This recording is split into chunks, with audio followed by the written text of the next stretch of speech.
Where did Bruno Mars go? He was everywhere. Now there's no Bruno Mars anymore. I'd love to Mars. get him back. He went to Mars. Oh, that's what I hear. We put a spaceship on the moon. We did. 99% of this country does not even know about it. Nobody cares. Why isn't that? I care. Why don't people care that we're on the moon right now? I don't know. NASA did it, right? It's not just some schmuck. Well, it was NASA, SpaceX. I don't even know what's happening. We got rid of NASA, but they're still around. It's private companies. It's part. I don't even know. Maybe that's what. Because what the hell are we doing up there? We're just walking around. Is there any mission? Checking stuff out, I guess. Just having a stroll.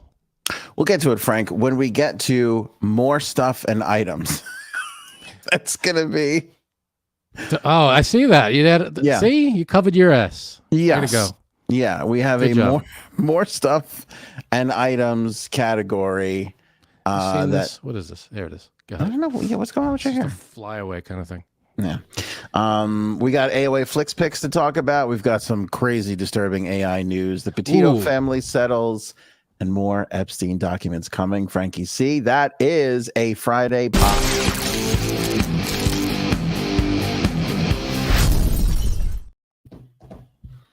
You made it here. We didn't think Frank was going to make it on time, and I just heard that we're doing a blind top 5, so I was like, "Oh, I'm going to do the thing where I put my ear." It's just in. I'm just Producers are telling us. Just hold on, I'm getting word for. I always wanted to do that. Yeah, well, maybe one day when you're a serious person. When is that going to happen? I'm going to get to this Epstein news in 5.5 seconds, Frankie C. Ron DeSantis, who knew Ron DeSantis would do something that you would approve of? Really? But here we are. All right. What do we got? What's he doing? Ron DeSantis is about to sign a bill. The Florida legislature is putting together a bill where they are going to release all the documents surrounding the 2007 court case regarding Jeffrey Epstein. Are they going to be redacted, or what are we looking at here? Great question. I love how you're always challenging the right. I don't know.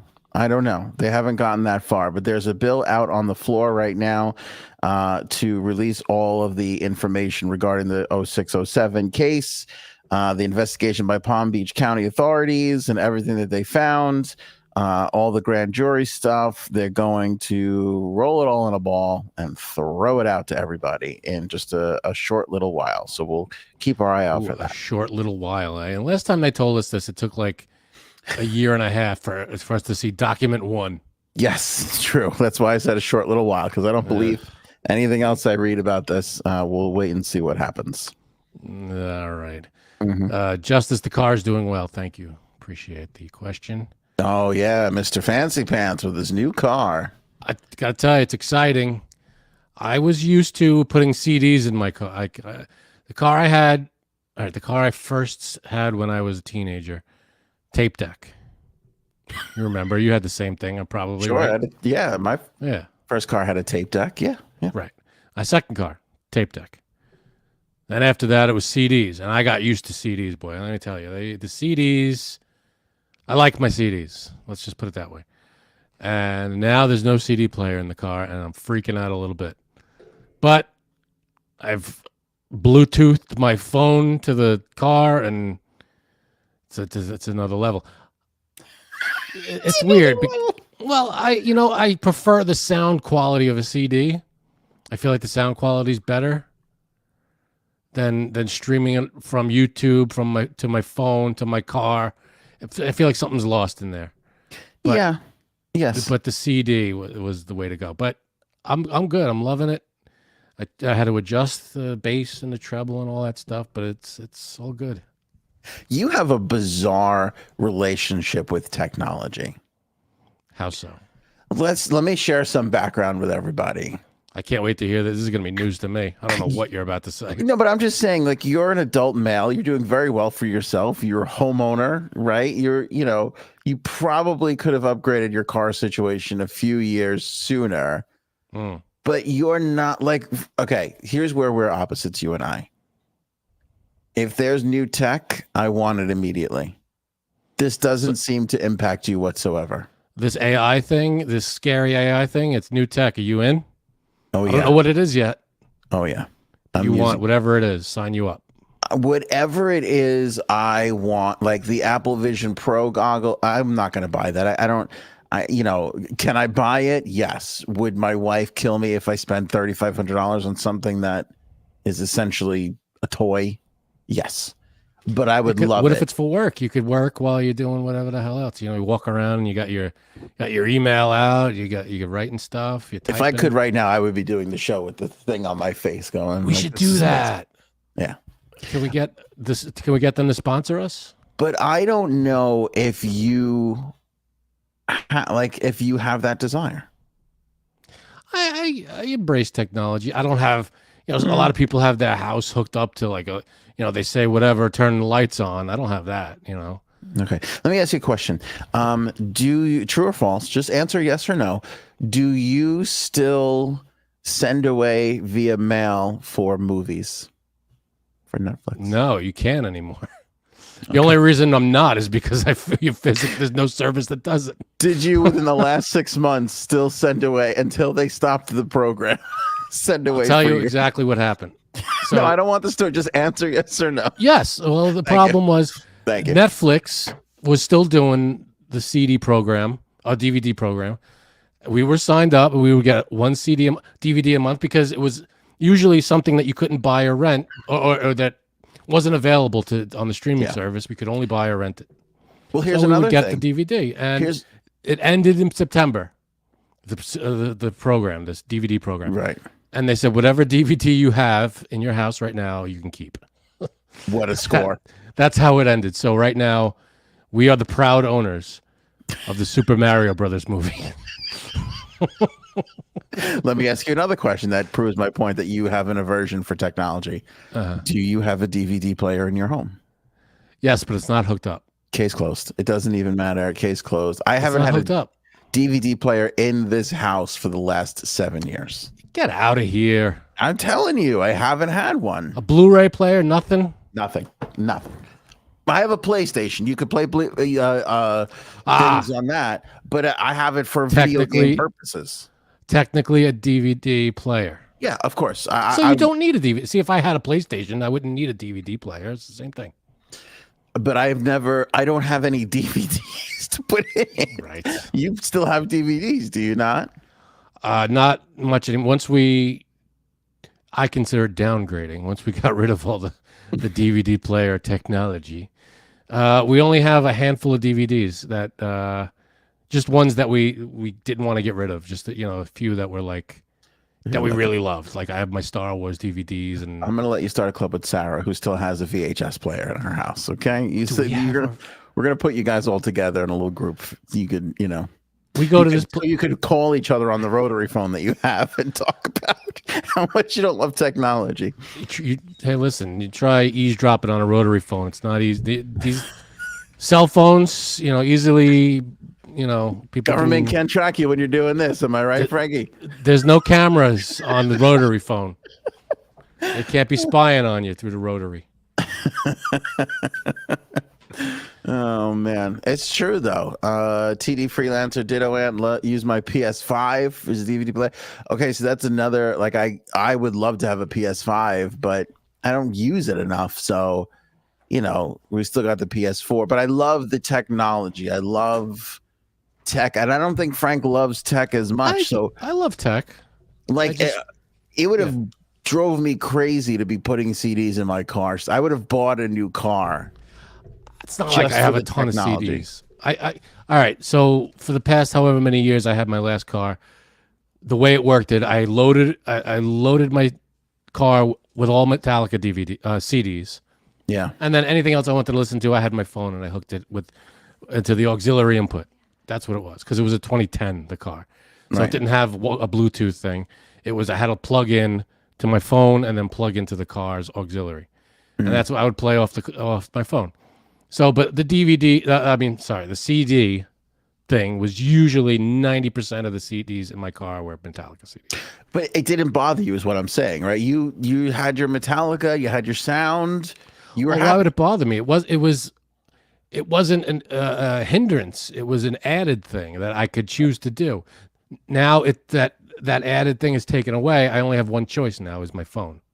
Right. Well, see, that's my point. I think the reason why I got this last car was because I was annoyed that I couldn't hook up my phone and get CarPlay. Right. So I was in the same boat as you. I don't think I had a CD player in the last one, but it was just the auxiliary jack in my previous car. That's what I had. That's what I had. But the car ran fine. But I was like, it's the tech that made me get a new car. That didn't bother you. You're like, the car is working. I got my sound. I got my Metallica. I'm happy. Yeah, I was good. That's what I'm saying. Like tech drove my decision. It doesn't impact you. So you're gonna buy whatever thousands and tens of thousands of dollar car because you want to play music off your phone. Yeah, that's basically what happened. Okay. It was really insane. Who's really the crazy one here? Me.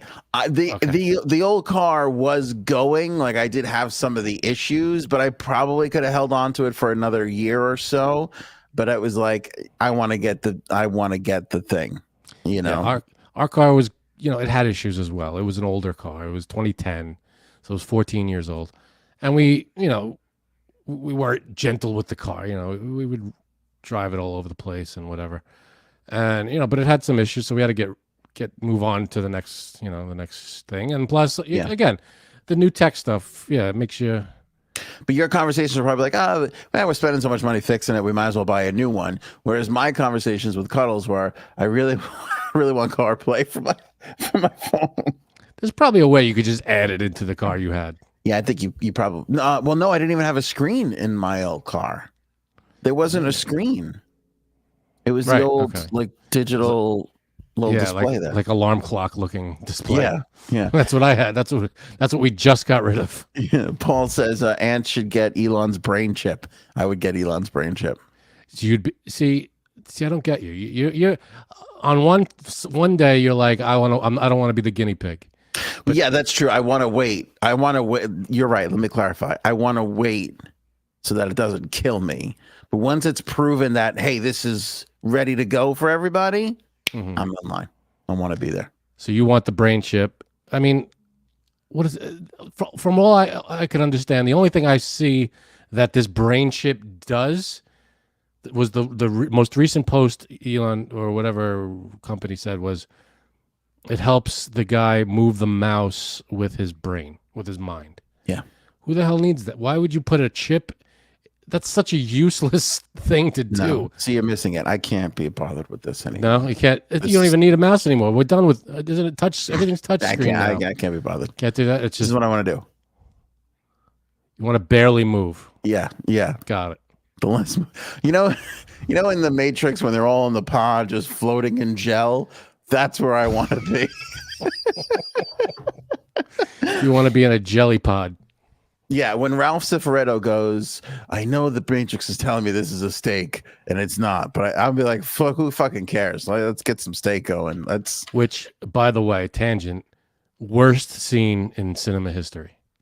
What? Which one? Him eating the steak. The steak? Why? Was that the word? Because he chews like a fucking camel. Oh my God. That's the worst. All right, there are a handful of those. You ever see the movie Law Abiding Citizen? No. Jamie Foxx. I forget the guy, the main character's name. Gerard something maybe. Gerard Butler. Okay. Not David Butler. He's in prison and he's eating a steak and he's chewing this thing. I couldn't pay attention to the scene. I had no idea what happened in the scene. All I hear is an echo of the chew in my brain. And I'm like, I don't even know what's happening. I can't follow the dialogue. I got nothing. I had to mute it and put the captions on. I'd rather read this scene than listen to it. Did the caption say obnoxious lip smacking? It may as well have. It was unbelievable.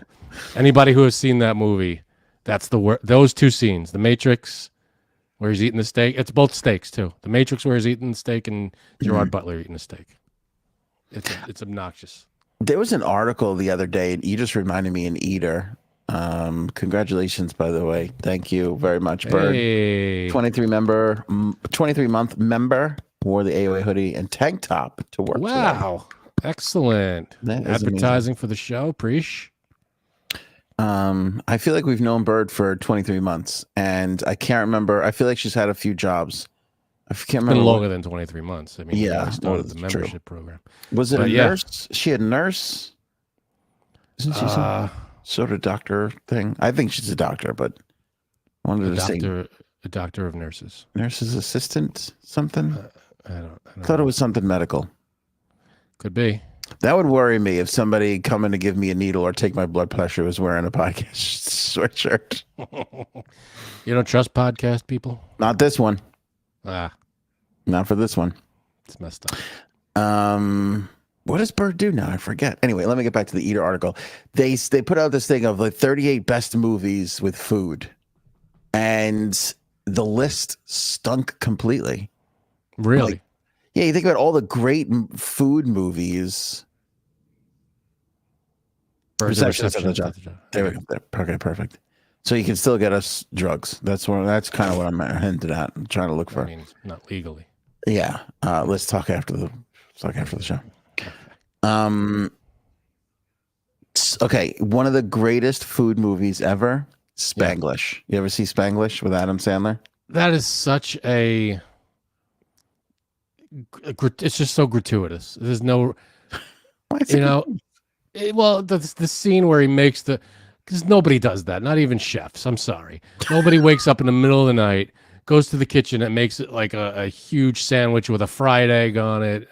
And that's the best scene too. Of course. I knew you were going to say that scene, but nobody does that. And it's just so the lettuce and come on, get out of here. Nobody's making that sandwich in the middle of the night. It looks so good. It was like a porn. It was just the way they shot that. There was a money shot. There was literally a money shot. When the egg yolk fell out of the thing. What was that on the list? No, it wasn't on the list at all. 38 fucking movies. They couldn't put that on the list. I'm like, what intern is making this fucking thing? Let's see. What good food movie? It's hard to, you'd have to, that's one you got to think about because it's hard to, because you got to go through because the food is, if the food's not the main focus of the movie, it's hard to picture it's hard to get a scene in your head of it. Yeah. Yeah. Because there's a couple, I'll tell you what, there's a great, I swear to God, you know who I'm falling in love with? It's fucking Bradley Cooper. Really? What? Quietly, I mean, without even noticing, he has become like this masterful filmmaker. All right, think about his journey. He was in Wedding Crashers. Right. So it's like the dick from Wedding Crashers, right? Because he plays the jerk in that movie. Right. And then he rolls it into the Hangover. Right.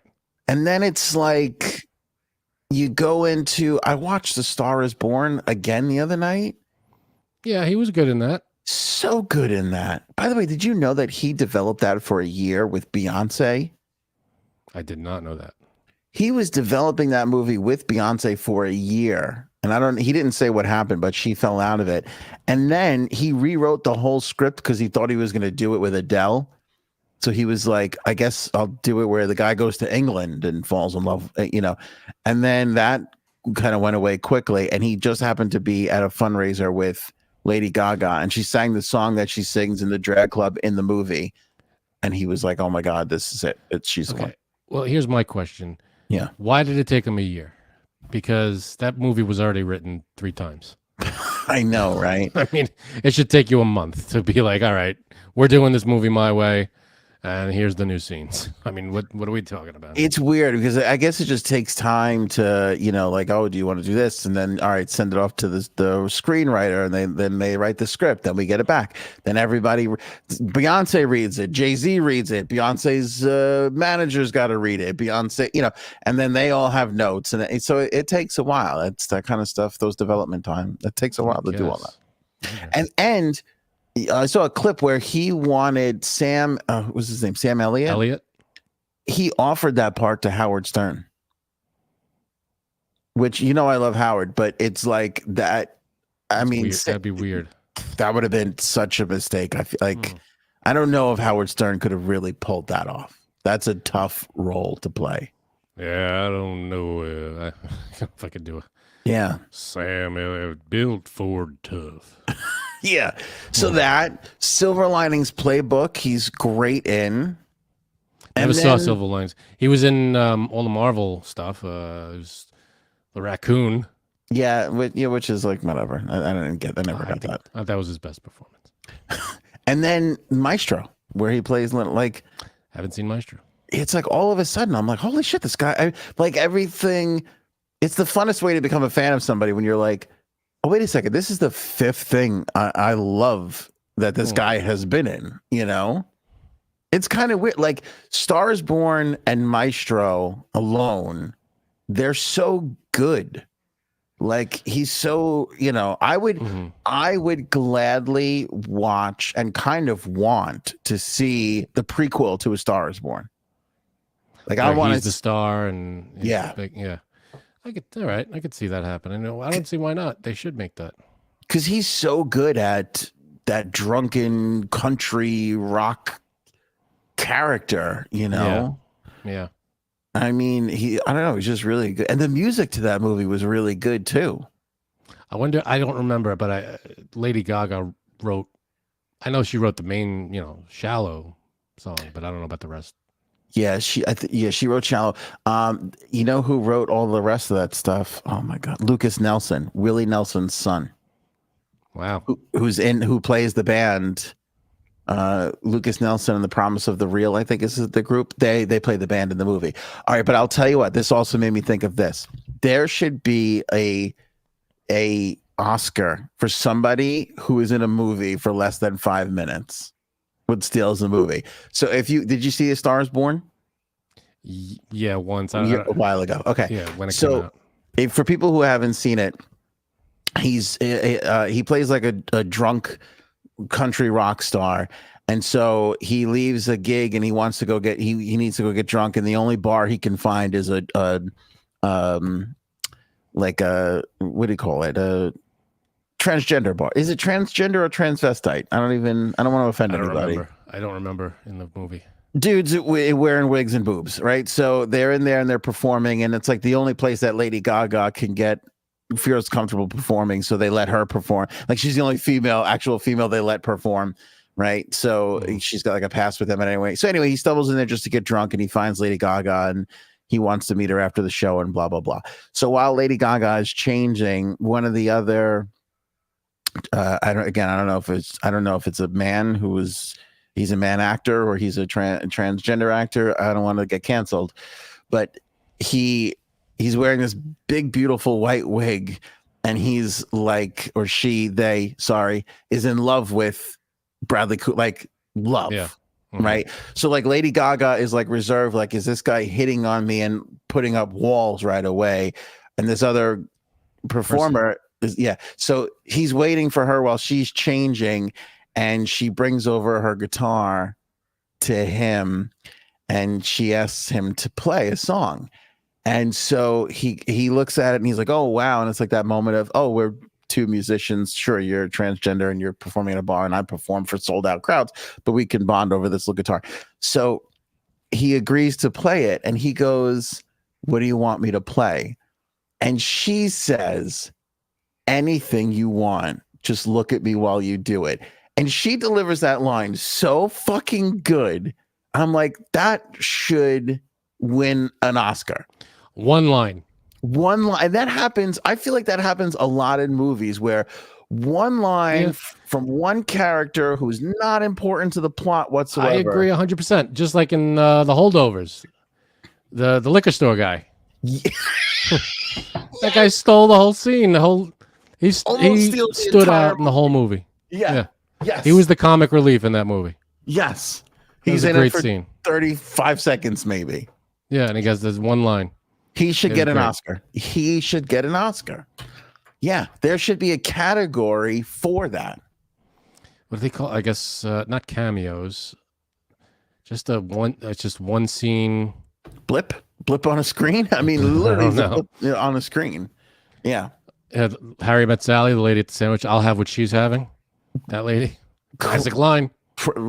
from that moment on, like this idea should have started because of that lady. Yeah. That is such Should a call it classic. the "I'll have what she's having" Oscar. That would be amazing. I love that. I love that. That should be an Oscar, don't you think? I mean, that really. What the hell? We give out awards for why not? You know what they're doing this year? I heard they're giving out an Oscar for casting. Really? Yeah. Did you hear this? Like, casting No. directors are going to be up for Oscars. That's weird. It's like I don't know how you do that, because casting is such a weird, unquantifiable thing that you only really appreciate after you hear who was going to play that role, and you're like, oh no. Like, good casting, But I feel like there are casting directors, but doesn't the director really, like, because you hear a lot of when the main stars, for the most part, are cast. It's like, Steven Spielberg really wanted this guy or wanted this girl to play this, it's a lot of the guys running the show kind of steer that. So the casting directors, I guess they get everybody else. Yeah, well, right, yeah. So it's like stars could be attached to scripts before you even get a director. Sometimes it can kind of go that way, or it doesn't really matter. But you still, you think about all the roles in a movie, you still have to cast a movie. Yeah. Well, that's true. And you're bringing on a lot of people. A lot to do. And especially, but you're right though. Like a Tom Cruise movie, the casting director is not going to win an Oscar for that because it's a Tom Cruise movie. But the movie that has a nobody who they discover, that those are the ones. I don't mind a casting category. I mean, they have everything, lighting, sound. Why not casting? That's an important, huge part. The wrong cast can mess up a movie. You get the right cast, everything just locks into place, and it's just the perfect, setup. I don't see why not. I think that's a good idea. Yeah, I think there should be. Is there an Oscar for stunt people? Oh, that would be. I'm sure there is. I'm sure that's one of the ones that doesn't get shown though. Okay, because I never hear about that. Those fuckers get their award at 3:30. Come at 3:30 if you want to win the Oscar for that. The week before. Yeah. Willie says, Frankie C, you were right about the Snapple elements. I've tried them all. Come to me for the Snapple advice. I'm telling you, that's the Rain is the best of the Snapple elements. They're all good. They're decent. I'll drink any one of them. But Rain is the best one. You are a Snapple guru. Is that right? Is that what you said? Rain is the best out of all of them? Yep. Okay. I don't know why. It's a little lighter and maybe a little sweeter, but it would taste sweeter. They're all, I think, the same amount of sugar. I'm not sure. I haven't checked, but it's just a little tastier. Like a Snapple's sommelier. This one's a little tastier. It's from the this is from the northern Iowa or wherever they bottle this stuff. You'll really taste the terroir in this, and subtle elements of Rain. It's going to be, you'll notice on the front of your palate. You're right. The Snapple fact from this one dates back to 1995. Oh shit! Fucking A Star Is Born is so fucking good. That movie is so fucking. Have you seen the originals, or however? I think there were two or three before this one. Yeah, because the one with Barbara Streisand was a remake, right? Yeah, I think so. No, and I'll tell you what else is great about that movie. And I just happened to catch. I don't even catch it. I just put it on the other night, and I was just like, oh my god, this is so good. The sound on that movie is phenomenal. When he's first getting up on stage, like the sound is so good. So whoever did the sound design for that movie is spectacular. But Lady Gaga, he basically, again, for people who haven't seen it, he's a big star. She's a nobody. He finds her, puts her on stage, and she becomes a star. Thus, The Star Is Born. But you don't even really see much of her climb to success. You see little snippets. Right. You see her hair change. You see her working on choreography, but she winds up doing all these amazing things, and you really don't get to see most of it, which makes it so intriguing as they're going through it. Because now you're like, oh my God, she went from putting out a single to an album. Now she's nominated for a Grammy. Like, it all happens so fast. And why I think that's so brilliant is because I feel like that's the way it really feels when you're going through it. Probably. I mean, a lot of I feel like a lot of movies they'll make it seem a little easier. Obviously, because they skip steps, they have to condense everything. Mm. But they don't show. I mean, obviously, because the main thing of the movie is that you're going to see a success story for the most part. You know, they don't show the hundreds and hundreds and hundreds of people that don't, get to that point. But yeah, obviously, it's a journey, but they condense it and they want to show the positive parts, I guess. But Bradley Cooper is making these movies now where I'm like I watched Maestro when it first came out, and now I'm looking back at it and I'm like, oh my God, I think I'm a fucking huge Bradley Cooper fan. Like, I don't know what happened. Did you see what's the one, American Sniper? No, I didn't see that one. Okay. I haven't seen it either, but I've seen, you see clips on YouTube as the shorts. Yeah. And it looks, it's based obviously on the real guy, but there's that one scene, that the infamous scene, about that, with the baby. Mm-mm. It's not a spoiler at all. It has nothing to do with the movie, the plot, or anything.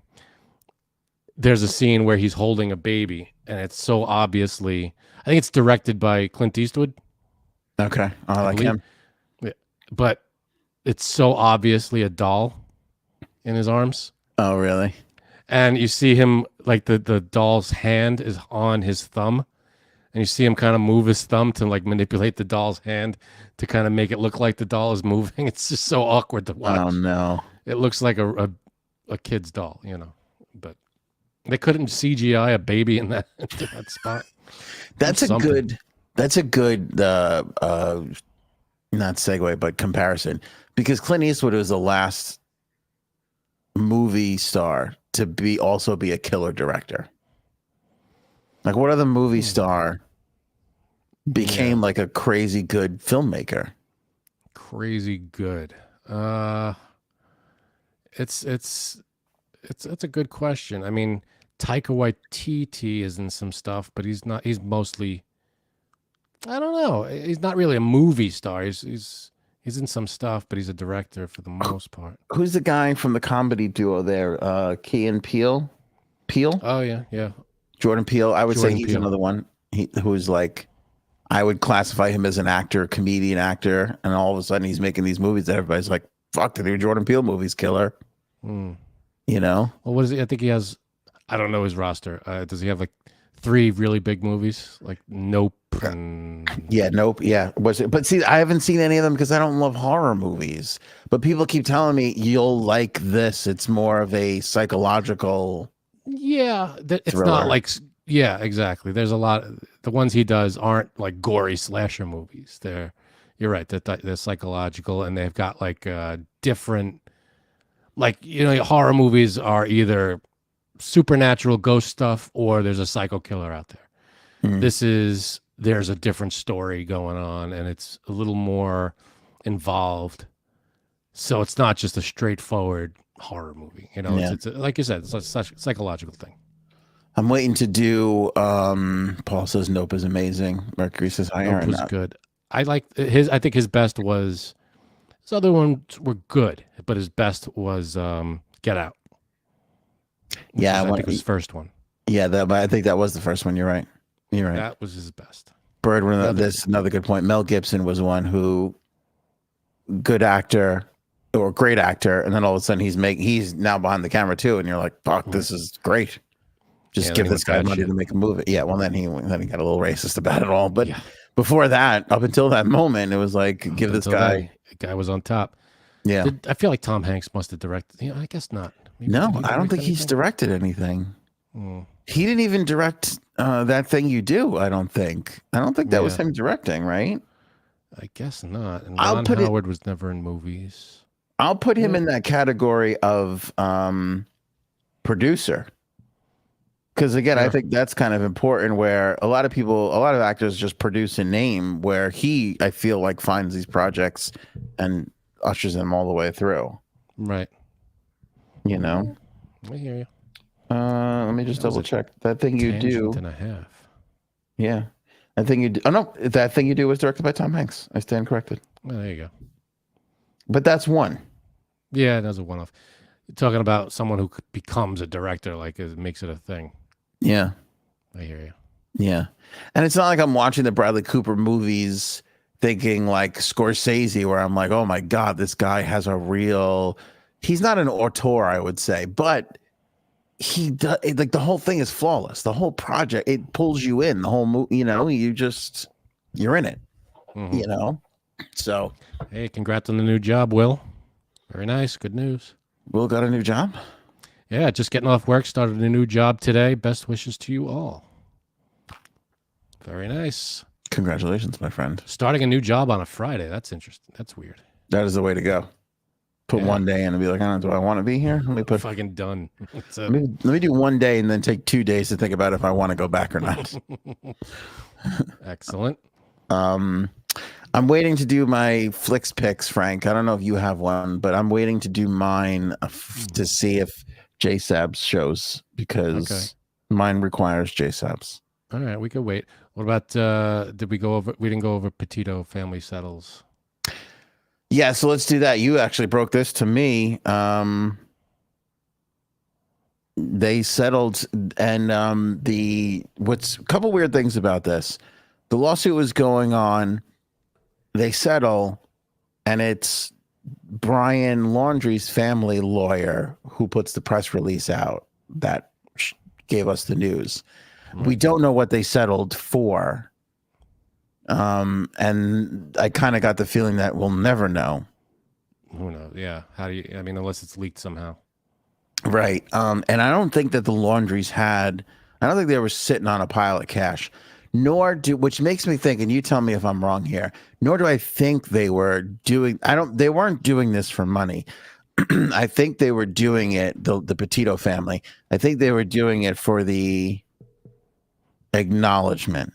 I think they just wanted to hear the Laundries say, this is our fault, is on we us. made a mistake. Yeah. Now, aren't they also suing the police? Yes, the out west, the Moho, whatever, Mojave. Right. Yeah, out in, I want to say Colorado. I can't remember the state. Don't remember. Wyoming zona. Right. Rado. Right. The Petito family suing the cops for, I guess, wrongful, just mishandling of the case or something. I don't know what the technical lawsuit says, but yeah, that's another one going on. I'm sure that'll take a while as well. Yeah. Keep an eye on that. This one, though, I think was more about just admit that you knew and you tortured us for a little while there. And I think they probably just came through with it. Which makes sense because, again, like I said, I don't think the Laundries are sitting on money, nor did I think the Petitos wanted a lot of money. I think it was more about owning up. Closure and owning up to it. Yeah, just kind of like getting there, Right. I hear you. So what's this AI news?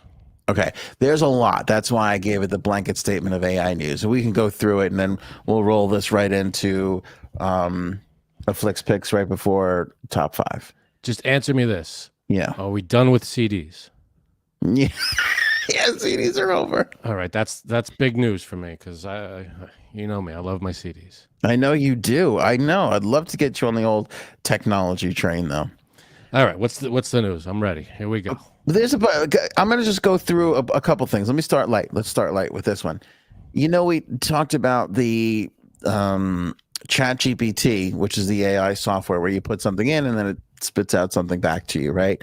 So they have like a graphic element to it, and then they just rolled out a video element, right? We talked about this a couple episodes ago where you can type in like lady walking down the street in Hong Kong, and then they showed the video, right? So they're just creating video now, and it's not a 1,000,000% perfect, but for a first time out, like MKBHD, who's a great YouTuber, he showed a clip of the first AI video that he ever saw, and it was Will Smith like eating something, and it was all choppy and horrible. Weird. It looked very cartoony and exaggerated expression. It was kind of scary looking.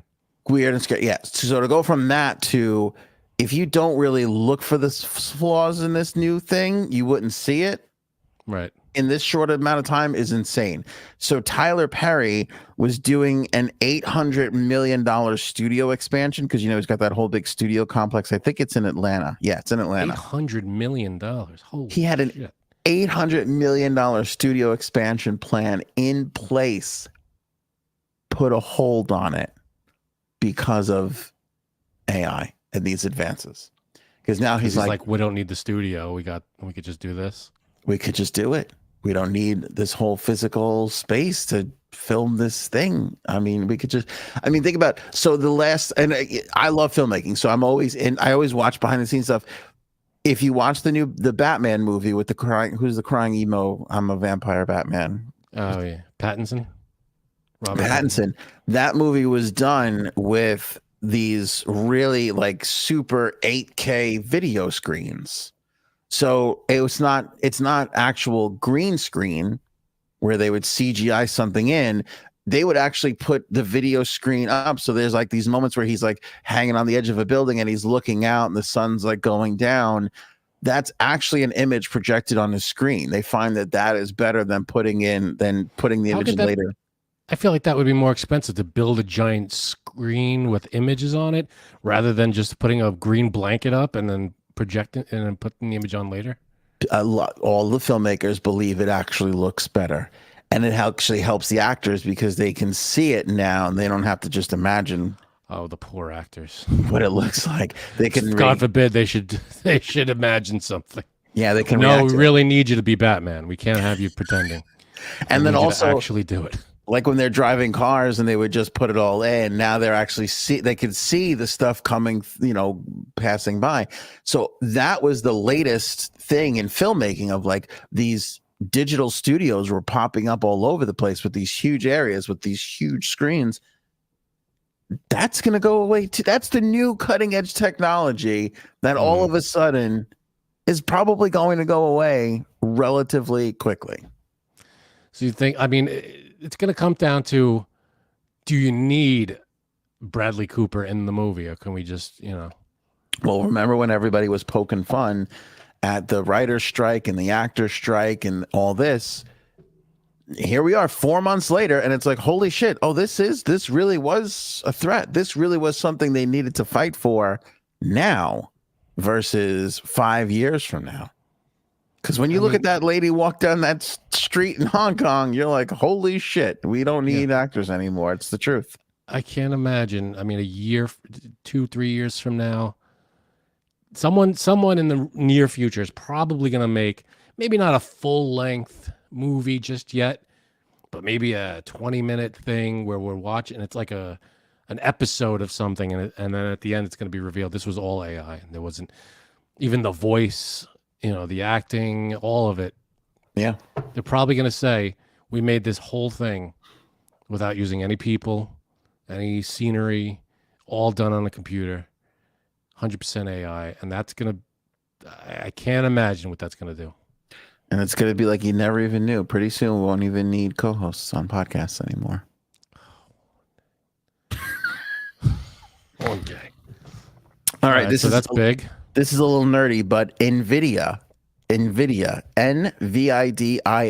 is a company that is part of this. They're an AI company, I guess you can call them. And their stock has surged 60% since January 1st. It is February 23rd. 60%. The value of the company rose to $2 trillion today. $2 trillion. It is the third largest U.S. company by market capitalization.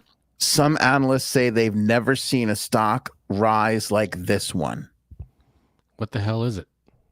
They make the NVIDIA. This is the AI thing. This is the AI video thing. It's one of they make chips that computer chips that make the AI. So not like potato chips. Not potato chips. No. All right. No. Third largest company in the United States. What the hell went from to Amazon, I guess. Yeah, probably Apple. Trillion. $2 trillion. A billion is huge, is like unimaginable. Yeah. But trillion is an insane number. Dude, 60% in less than 2 months. It kind of pisses you off that there's something out there worth not one, but $2 trillion, and we still have all these problems. Everybody still is still living paycheck to paycheck. Yeah, can I tell you something? The border crisis, AI. Is that all AI? Yeah, I'm gonna become one of those guys that's like, you know what we should do? We have to bring AI into this. That's and they're gonna go in what way? No, that's you figure that out. The AI will figure it out. I came up with the idea. Yeah, it was my idea to tell you to introduce AI to the situation. That's all I contribute. That's all I need to do. That's all. Yeah, it'll figure someone else will figure it out. Just figure it out. You take the ball and run with it. Google pauses their AI image generation after diversity controversies. This kind of exploded yesterday. I don't know if you saw this. No. Very big conservative issue where they put into Google's AI, generate a picture of our founding fathers. And they came out with like a black George Washington, and everybody lost their mind. And then there was it was something like a blonde or a black Nazi, or I don't even forget what it was. But people were like, "Oh, this is just like woke culture, woke," and it really bothers me. This woke culture thing is really spinning out of control, so much so that I was speaking to a conservative person, and it was such a relief to hear this Republican go, my own party is driving me crazy because we are this goes back to the Tucker Carlson thing, right? We hate Democrats and liberals and woke so much that he said, we'll suck Putin's dick just to be like, isn't woke culture shitty? And it's kind of the truth. It is the truth of what's kind of happening, and it's dry. And I feel like and nobody could even define what is woke. What are you talking about? Yeah. Fairness? Are you talking about people being on equal planes? Because if that's what you mean by woke, then Well, that was the original intention of woke. I think they're talking now more about the overstepping, reaching. We're taking this too far. Overcorrectingness of woke. That's not. I mean, people. You ask a conservative. Please ask a conservative. Well, what's your problem with woke? Tell me what is it? How is it affecting you? What's the problem? It ruined this AI generator. That's what I could tell. Is that okay. The latest problem is what I could tell, Frank. It ruined people's ability to make fake pictures on the internet. Oh no! God forbid the internet has no fake pictures. I mean, that's what the internet is. That's like it's bread and butter. Yeah. So I was saying, this all exploded yesterday, and everybody was losing their minds over it. But I said, the first thought I had, which I thought was pretty intelligent. AI pulls in information from all over the place, So this idea of a black George Washington, it's like when Lin-Manuel Miranda did it, everybody was like, this is brilliant. Then the AI does it, and everybody's like, this is woke bullshit. I don't understand. The Lin-Manuel. There's a lot of hypocrisy in the conservative. It is conservative, but of course. But my point is that the Hamilton exists in the world. AI pulls in information from everywhere. So if AI is pulling in information and sees who played George Washington in Hamilton, I wouldn't be stunned to see a black George Washington part of the, AI generating an image of our founding fathers. I don't view that as woke. Now, that being said, because that's what I said yesterday. That being said, just like an hour after I said that, Google is like, hey, everybody, we're pulling down our AI generator because we've got some problems. So I guess the accusations against them from the conservatives turned out to actually be true, that there is a bit of a diversity issue in their code or something somehow. Elon Musk, TD Freelancer has it. Elon Musk was complaining about this all day yesterday, and it got to the point where, according to Elon Musk, he tweeted out last night that it became so big that Google stopped it. First of all, that's a big move for Google to be like, oh, we're going to pull this back. I mean, when was the last time Google pulled back anything? Right. Mm-hmm. So that's pretty big. That means that there was definitely something wrong. And then Elon said that a Google exec called him and said, this was wrong and we're going to fix this. And you're right. Why would a Google exec call Elon Musk and tell him we're going to fix this? What would that do? It's damage control, because the stock, the Alphabet stock, which is the parent company for Google, started to tank over this. What does that have to do with Elon Musk? Well, it's a big issue and Tim Pool was on this today, and you know me, I'm very frustrated with Tim Pool because, kind of like a lot of these people who do what we do, and Tim Pool is far more successful than we are. But Tim Pool, for people who don't know, was a famous Democrat liberal, and then kind of had this awakening moment of like, oh, this party is killing our country. And then so he went like the opposite way, which I don't have a problem with going, oh, I think what I thought was good is actually not good, and I'm going to bring some light to it. I'm okay with that. But he's fallen into this world of like, now everything is the liberals' fault. Like everything is the liberals' fault. And it's like, and it could go the other way too, where Republicans who, and conservatives who go, oh, this is a problem, and go the other way. I have just as much of a problem with them who are like, oh, everything is the Republicans' fault. But Tim Pool pointed out that when you do a Google search now, that I don't know, it's like 30% of let me find his stupid fucking tweet. 30%, it's skewed towards liberal ideology is basically what he is saying, which I'm going to be honest. And I might catch a little flack for this here. So what? And Thank you. Also, that's the way it should be. Because much like your parents, anybody's parents, you have the, fun, idealistic, dreamy parent. And then you have the disciplinary, real world, and by the way, sometimes those positions swap. Like sometimes the dreamy parent and you could do anything parent has to be the one that sits you down and go, you got to start studying a little harder, you got to start doing this or that. But my point is there's roles that everybody plays in society and family, right? Like sometimes your dad was a dick and then your mom would like comfort you. And then sometimes your mom was a dick and your dad would comfort you. Like you need that. And the truth of the matter is, and I don't even think Frank's going to like this, but the truth of the matter is we need both Democrats and Republicans to run a country, because you need Democrats to be nice and try and make everything as fair as possible and try and get everything to how nice we want it to be. And then you need Republicans to be fiscally responsible and be like, how are we going to pay for this? And okay, you want Democrats have to ask that question. We just not really, but right. Let's pretend they do. But it's the truth it's the blending of the both of them that makes it work, right? That's kind of what happens in society. So I get that, but one side, that's what you're mapping it out perfectly. It's a Democrat, liberal. That's worrying about people, which I feel like that's where the focus should be. And if we were focused on people, then we would be able to solve problems for people. Now, you're saying it the right way. Republican side focuses on the dollar, and that's it. But you're saying it the right way.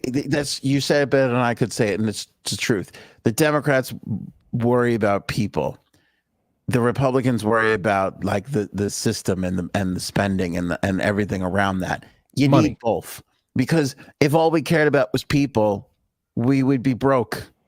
No, we would use the money that is tied up in giant businesses and ridiculous, the tax breaks for billionaires, all that stuff would go to the people.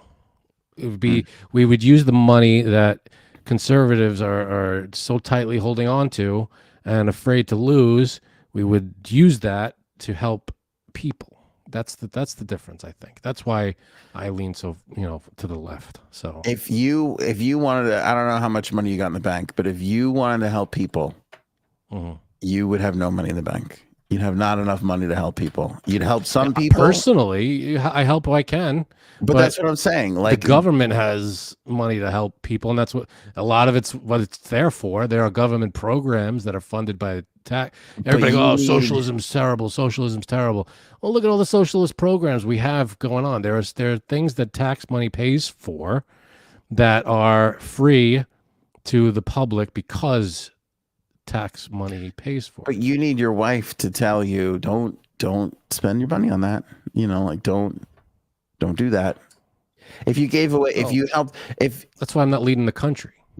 Doing what you're saying is nice, and I like it. I'm not saying to be, there's obviously people that should run the money side of it, but there's the same people that are running the money side of it. When they're in control, the people are who suffer, and the people who, I guess you're saying is people who work. My point is that it's a checks and balance between the two. It's a dance between the two that unfortunately is it's a necessary evil.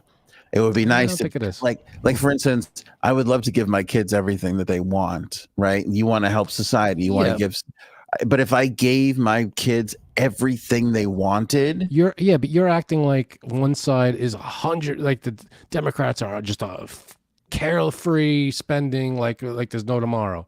Yep. I mean, it's go on. It's just a matter. No, it's just a matter of there is stuff that we need to fix for if we were focused on the people of the country and of the world, we would use the money in a responsible way to divvy it out where it needs to go. But conservative Republicans are hold up the money and say, no, we can't do that. We need our money. We need the money. We got to give tax breaks here and there. It's just when, and then they pretend.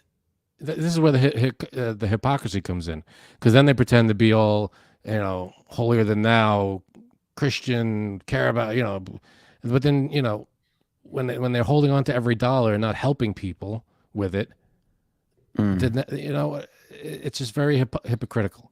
But I'm saying you need both of them to make it all work, because I think you need one more than the other. Slightly more than the other. Well, that goes. And listen, I'm not saying everything the Republicans hold back is right. I don't agree with everything, but they do have some good points. My point is, in all of this, Tim Pool goes on and goes, well, look at how skewed this is and blah, blah, blah. And it's like, you know what? It's not going to be perfect, and it's always going to be skewed. You're never going to live in a world, never, where everything that is being delivered to you is 50% Democrat and 50% Republican. No, why so would get it? the fuck over it. I agree. Okay? You're acting like this is some big, and we're all acting like, now listen, is it an issue? Is it a concern? Yeah, you don't want it to skew too far out of whack. But, there is a point where I got to say, get over it, because, and listen, I think it's okay. I'd want it to be skewed a little bit more to the left, because it's a nicer world to live in, and it's not like there's other voices that are being hammered down. Now, again, all right, listen, this is the thing with Google. People act like Google gives me all the answers. Google is a tool run by a company, run by people. Okay. So it's never going to be perfect. You Google something, it is going to be skewed. What if it gets run by AI in the future? I know. It's already starting. Yeah. You ever Google something in the last couple of weeks? They tell you, would you like the AI answer to this? And the AI answer, the AI answer is better. Because when you Google something, let's say when you Google something super, all right, so like I'm no website genius, right? But when we do our website, like I have to go, how do I do this? And I got to Google it. And usually I got to go through like 5 or 6 different clicks of this article or that article or this piece or that piece to get the knowledge that I need to find. That AI answer cuts that down a considerable amount. Well, then I welcome AI, because I can't stand that. I know it. When you search for something, you get an article. I want the answer in the first paragraph, please. You open an article, it's whatever the title is, AI is the future, here's how. The first paragraph is, The future's coming, and it's AI. AI is now the future. People are saying that the future is AI. Then the next paragraph is, well, what is the future? The future is what's happening tomorrow. And then 10 paragraphs later, it's like, here's how the future is AI. It's like, Jesus, why do I sit? Just, all I wanted to do was get to the answer. Just give me the fucking, why do I need all this preamble? I know what we're talking about. I'm not an idiot. You just give me the answer in the first paragraph, please. Anybody who's writes articles for a living, if you're listening to this, cut to the chase in the first paragraph. Well, please. you know what the point? You know what's happening now is people are using AI to generate articles, and they're doing it in a way that it will rank high. So this is good. One of Google's, they want to keep you on the page longer. I get it, and so Google's trying to fight that, because I don't know if you ever noticed, but AI generated content stinks. Like, I'm sure you've come across it where you're like, so-and-so's house. Probably come across it and don't even know. You probably don't. Yeah, you probably don't. But like those lists, and like there are people on like TikTok that all they do is do AI generated content where it's like, find a list of the top 10 wealthiest celebrities and their homes, and right. go into Google Maps and do, so that all that kind of shit happens. But that happens with articles too, where they are just spitting out articles that they know will rank by Google search, and they're going to the top. And then you read the article and you realize, like you said, oh, this doesn't say anything.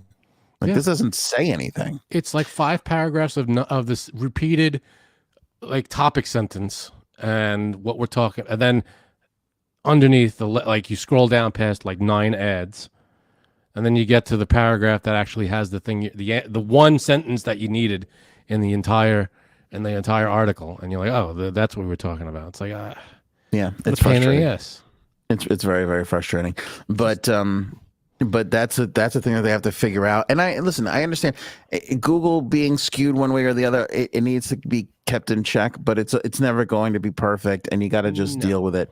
But this whole thing that happened, I was very surprised. Like, I was very like, oh, I'm sure there's nothing to it. And then when they pulled it, I'm like, holy shit, they definitely have some things to look at. Because to Elon's point, you don't want it to be too crazy and unrealistic. There's like a point where you get. I think people overreacted a little. No, I didn't. The first I'm hearing about is what you just said. All right. So it's called Gemini. Okay. And when it came out, Elon Musk said the errors in Gemini are racist and anti-civilizational. Excuse me. The New York Post and others accused Google of being woke.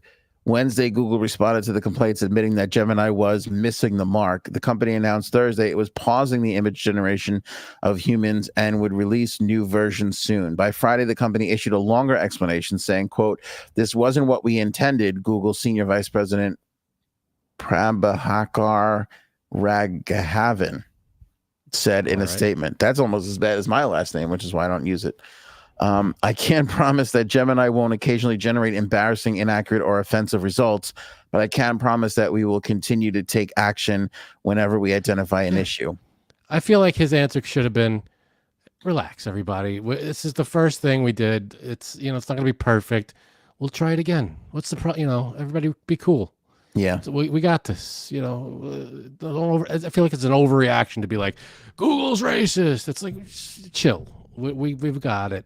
It was one image that was AI got wrong. So everybody just calm down. We got it. That's all he had to say. I don't get there's going to be offensive stuff, but the only thing I heard was that George Washington was black in a there was something with the Nazis too, and I didn't hear any about that. I'm only going on what you just said was with the George Washington thing. But if that was the only case, I'd be like, hey, all right, AI fucked up a picture, big deal, move on. We get it's not the end of the world.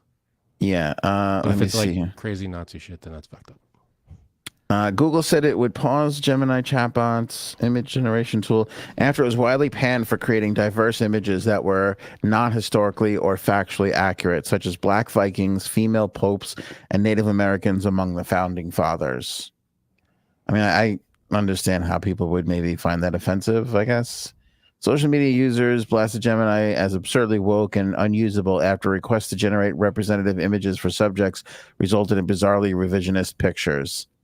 We're already working to address recent issues. Because it's AI. It's well, I've talked artificial. about this on the show.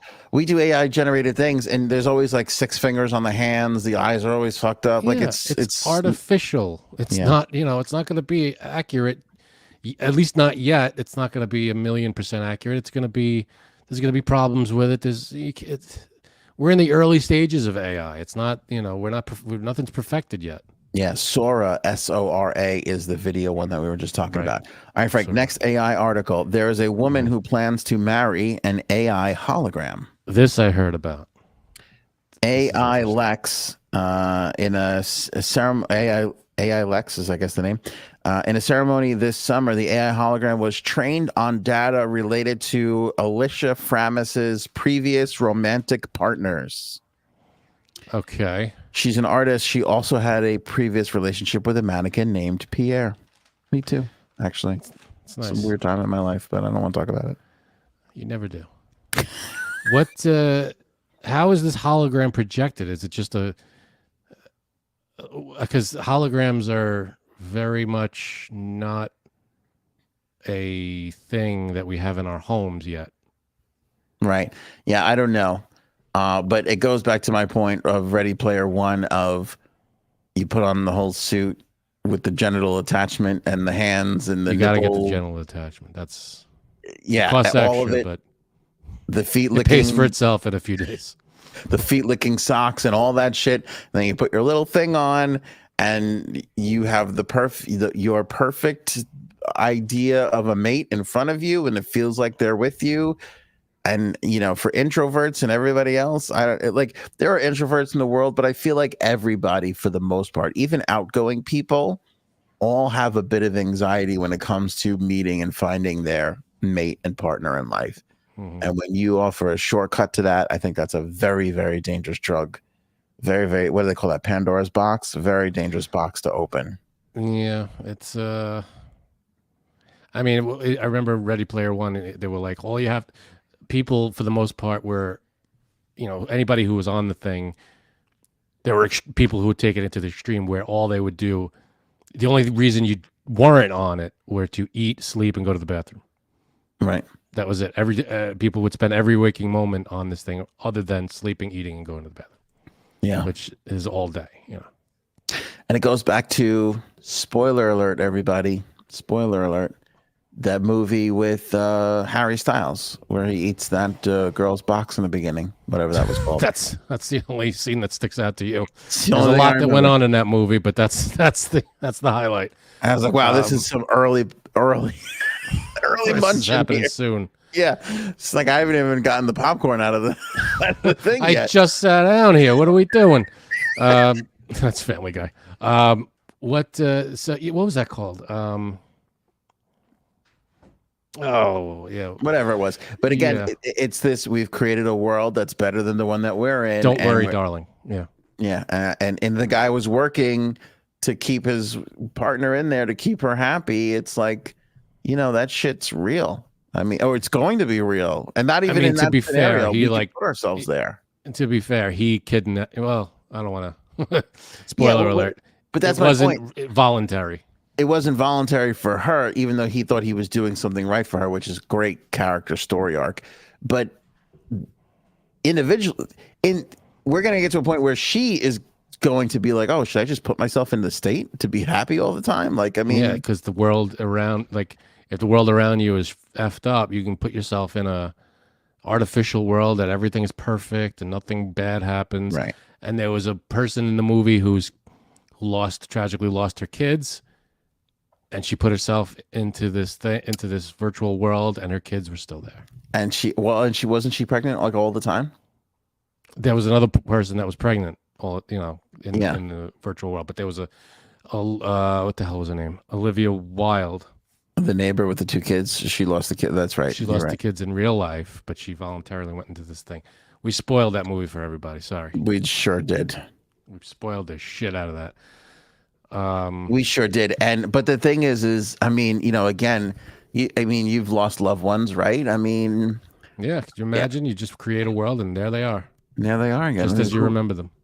We all say the same thing when somebody we love has died. Like, I would give anything just to spend 5 more minutes with them. Yep. And we're getting eerily close to being able to do that. And is that bad for us? I don't know. I mean, it's tough because when you think about like what you said before about meeting your mate and stuff like that, obviously the downside to that is, people not socializing and taking care of responsibility, that kind of thing. They just get lost in this computer program and they're not handling their real life. I don't know. I mean, I guess anything in moderation. Well, I said moderation. Bring it to the last article for AI, which is that scholars are predicting that AI will actually bring on an apocalypse within 5 years. Some people are saying 2. Now, wasn't it a week ago when I said on this show, I think in 2 years our world's going to look completely different. They're already like, oh, in 2 years the world's going to be over. We're done. So what are they saying? Apocalypse. What kind of apocalypse? I think it's how will AI bring at the end? I mean, again, like Terminator style. To go back to movies, yeah, and even like iRobot, where they're like, you got to kind of end, like to save humanity, you got to end it. You know what I'm saying? Like, we're too much of a problem for the planet and this and that and all this stuff that they'll get to a point where they're like, we can just put these people to sleep and as long as these motherfuckers. As long as we instill an undeletable program in every AI that's like, do not harm humans. But then, of course, there will be the inevitable double cross of someone fucked up or the AI program wrote its own program that says you can fuck up who knows? So who's saying 5 years or 2? There's a bunch of scholars. They're scholars, huh? What do they know? Well, and they're also calling them neo-Luddites. What the fuck is a neo-Luddite? Luddites.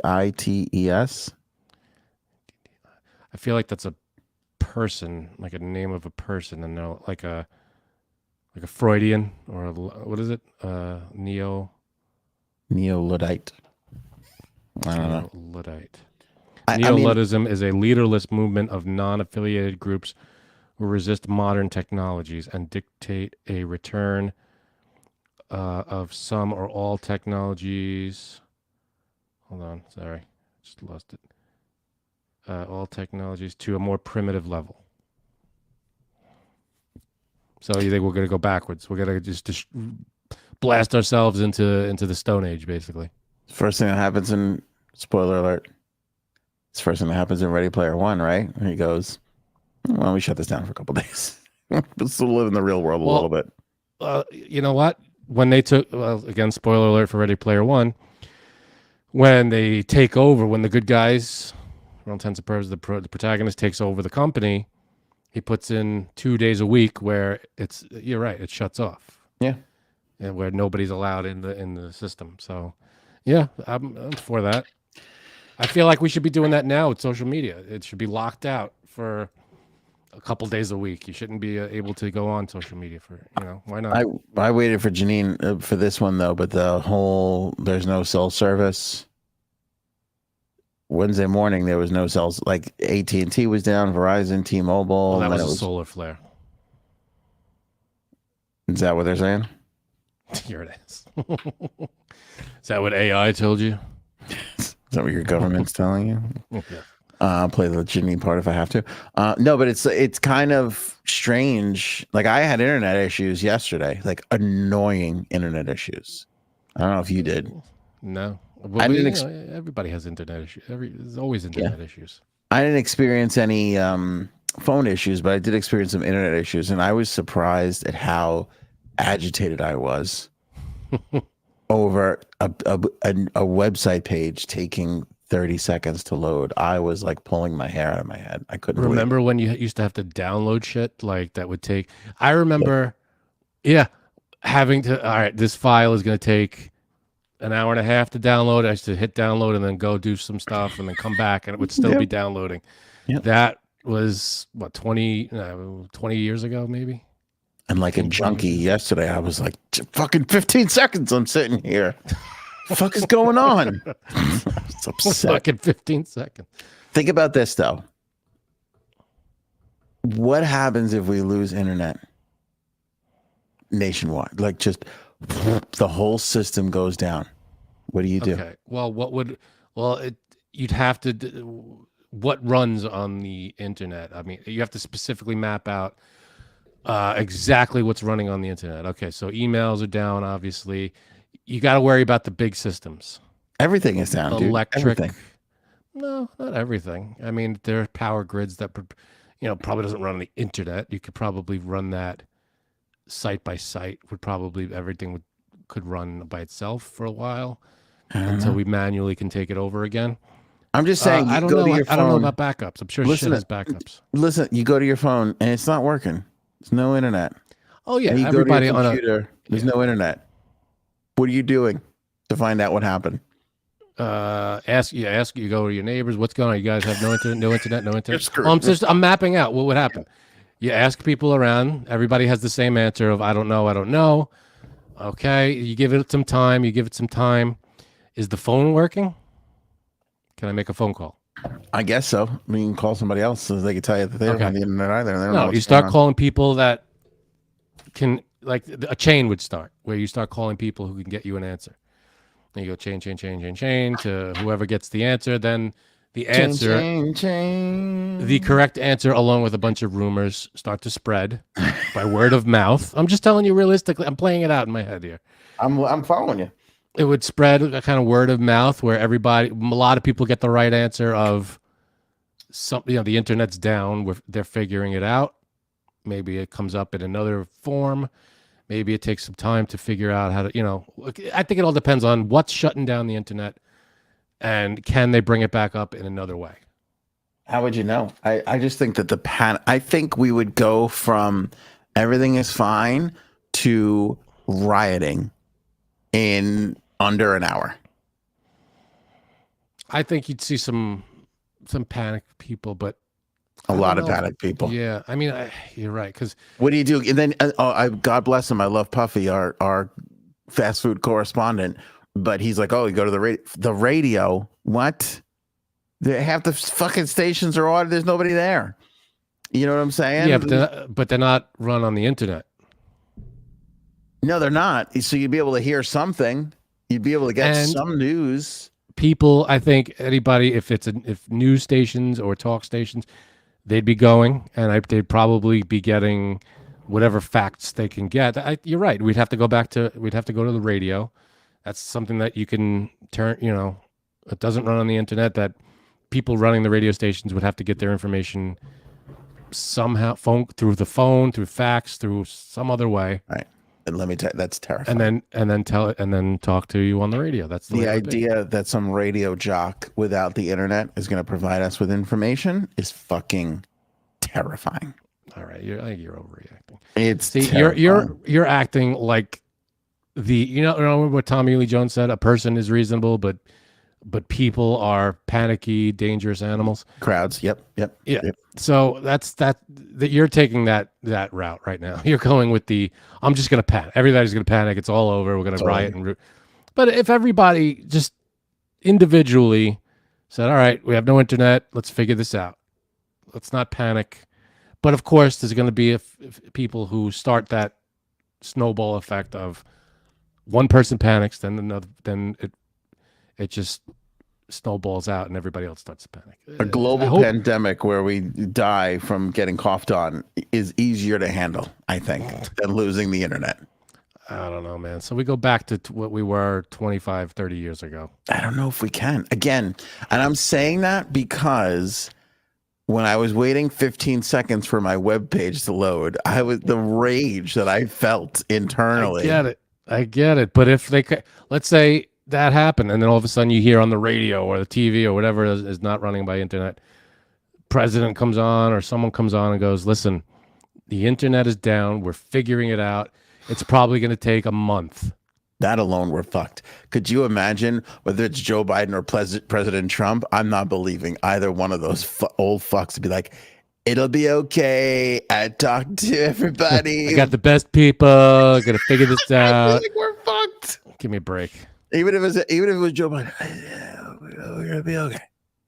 I remember the internet before the internet. Do you remember when Trump was when he was talking about Obamacare? He goes, "Obamacare website crashed. I can get someone to put together a website for $3. It's not going to crash." It's like, all right, if you're putting together a website for $3, I guarantee you it's going to crash. People lost their minds on Neil Cavuto, who was a Fox anchor, because he cut away from Trump this afternoon because Trump was going on about the election again. Ugh, cut away. I love when they cut away from that bullshit because it's bullshit. He was like to hear it. He was like, Trump's taking credit for the good stock market today, and the election was stolen. And he's like, we just can't do it. He's like, we can't. Shut up. We can't show this on TV anymore. And people clipped it and put it on Twitter and were murdering Neil Cavuto. They're like, fuck this guy. He's such a piece of shit. Why? Because you need to hear Trump say the same bullshit every. Just go to the last fucking rally he did. It's the same speech. All right, AOA Flicks Picks, Frank. Yeah. Sorry, you go ahead. I'm going to do something unique for AOA Flicks Picks. Usually, our AOA Flicks Picks feature is what you should watch this weekend. On this version, I'm going to tell you what to avoid, and that is King of Staten Island. I just watched King of Staten Island. Oh no, a Pete Davidson movie was not good. The worst piece of shit movie. I thought you watched it and before. I thought you've seen that. No, I mean it. Let me tell you something. And I love Judd Apatow. I love Bill Burr. I actually thought Bill Burr was pretty darn good in it. Mm-hmm. But it is such a hunk of shit. Like, if I were Judd Apatow, I would say we have to remove this from the internet. This has to come off the world. This cannot be out in the world. I'm not a big Apatow fan. I love him. I can't. Let me tell you, I mean, I have never seen people give Apatow a hard time for Funny People. Funny People was good. Funny People was not too bad. I liked it. I thought it was. I thought it was a steaming pile. No, Funny People was a steaming pile of garbage. If you hated that, this is so much worse. I mean, I would rather. I can't even say what I was going to say. There are so many other horrific things that I would rather watch than watch that movie again. It is such a steaming pile of shit. I refuse. You lost me at Pete Davidson. Pete Davidson stinks. He plays a bum kid who was a tattoo artist who's trying to be a tattoo artist. And his idea is he wants to open up a tattoo restaurant, which obviously is a bad idea. He's got to find his way, and his dad died as a fireman, and which is kind of true to Pete Davidson's story, which I sympathize with. But even with all the sympathy points of that, fucking stinks. Boring. What stunk about it? Every bit of it. It was too long, which is an Apatow thing. That guy needs a fucking editor. I can't with Apatow. I can't. But when you're, I always say this: when it's good, you want to live in that world a bit more. So I don't mind that. But this was not good. And it's like he's got friends and a girl who kind of likes him, and he's in love with her, but he doesn't want to admit it. And his friends make fun of him, and he tattoos his friend. Then he's like, let me practice. I got to practice tattooing. It's like, you could just draw. He's tattooing somebody on a bench at the beach. Not the same. That I'll give. It's not the same. If you're tattooing and drawing are two different things. All right, I'll give you that. But even still, he's like, oh, I'm going to tattoo. He's tattooing people on a bench at the beach. That just doesn't. That's not. It's not like you bring your mobile tattooing thing to the fucking beach to tattoo people. It's fucking absurd. And then this kid comes up to him and is like, I want a tattoo, and he's 10 years old. Even the craziest bum idiot would not put a tattoo a 10-year-old kid. A 10-year-old kid. Yeah, that doesn't add up. It's so fucking stupid. It is so. And then at one point, who's the fat guy that's into food? He's a rapper. Is Aaron waiting for us? They're all here. They're all on. I'm waiting for them to say something. Yeah. I didn't like the movie. There you go. You saw King of Staten Island too? Yeah. It was such a stupid pile of shit. Sorry, I'm eating. Who's the fat guy who eats? He's got the big beard. I don't know who that is. Which guy? He's the fat guy who he's got a show where he goes around and eats. He goes around and eats food. He's in The Irishman too, where he sells the coffin. It'll come to me. I don't know. Frank's dad? Yeah, my dad. Yeah, no, not Frank's dad. No. Just give me a minute. I don't know. Action Bronson. What? His name's Action? Yeah, Action Bronson. I can't. I'm already done with this guy. Yep. I'm in the movie an hour and 50 minutes. All of a sudden, Action Bronson comes on screen. He's been shot, and Pete Davidson needs to take him to the hospital to save him. That's And the he- last person I'd want to take me to anywhere. He To takes save him to the hospital, and I'm like, where? What does Action Bronson have to do with any of this? Like, he doesn't even know the guy. And so he gets to the hospital, and he goes, "Ma'am, this guy's been shot or stabbed. I don't know. He's being very vague, but he's bleeding from the stomach." And the woman's like, "All right, you have to take a seat." And so they're sitting in the waiting room as he's bleeding out. Okay. And then all of a sudden, Bill Burr comes in, who's a fireman, and he goes, "Ma'am, I'm a fireman." And he shows his like little fireman badge, and he goes, "This man needs help." And she goes, "Okay, let's get him a gurney." I'm like, what? He's been sitting there the whole fucking time, bleeding. You can't fucking see that? You need a fucking fireman to come in and be like, "Here's my fireman badge. We got to help this guy." To go, oh, it's the stupidest fucking movie I have ever seen in my entire life. I can't. I don't know how anybody saw that and went, "We got this. This can be released. This is fine." Yeah, and yet, what was the Batgirl is being held up? Yeah, Come on. Batgirl is no good. How shitty is Batgirl that they held that back and fucking King of Staten Island is streaming right now, like everywhere? I don't know. Holy shit, it All right. stinks. Blind top 5. Oh wait, I have a Flicks Picks. Aaron and I saw Please. yesterday. Actually, we watched the movie Thanksgiving, It's a horror movie. It was pretty great. horror movie with Patrick Dempsey. About Thanksgiving? Yeah, basically, yeah. I think it came out Thanksgiving of 2023. What happens? Ish. The turkeys rise up and start killing all the that's- people, serving you them for nailed it. dinner? You got it. No, doesn't he wear that creepy like pilgrim's face? Let Yeah, me tell you John- something. My joke is a better movie than King of Staten Island, okay? And I'm going to put it into Oh, God, AI here we so it go. can make it and prove everybody that I'm right. All right. All right. Well, Thanksgiving was decent. Okay. It was a good, a gory kind of a horror movie. Not scary, but gory. I liked it. There Great you go. Very good. Great opening before, like, whatever they call before they show the title card. Cold open, I real good. guess. Real good. Okay, there you go. Thanksgiving, everybody, from Frankie and Aaron C. Yeah. I believe If you it's like on horror. Netflix. Okay. All right. It's time for Blind Top 5. This is where we get a category and 5 items that we have to rank in order of how we like them, not knowing what is coming next. Aaron C is our lovely host. Aaron C, tell us what the category is today. Okay, the category is a little controversial for a Friday Uh-oh. night, but I ran it by JSAB. She's the only one who knows what this one is because I wanted to make sure she wasn't offended. But this is, if JSABs took off a week, who are the celebrity whose name starts with J you would like to have to replace her for the week? Oh, 1 being the Wow. one you'd like the most, and 7 being the one you'd like the least. And if possible, JSABs, I'd like you to do your list but not say it. That's okay. I'd like this to kind of be Anthony and Frank and Is everybody. J-Sab's on?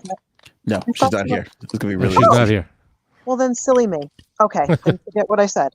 JSAB, but I ran it by her, and she's okay with it, so nobody cancel me. She's okay with this. Okay. All right. I just wrote in my spot from 1 to 7, everybody. Is that acceptable? That's not it nice. has to be I'm with a so- J, dickhead. Mine's That's- similar, but it says anybody. And I'm gonna be Anybody and everybody. We covered it.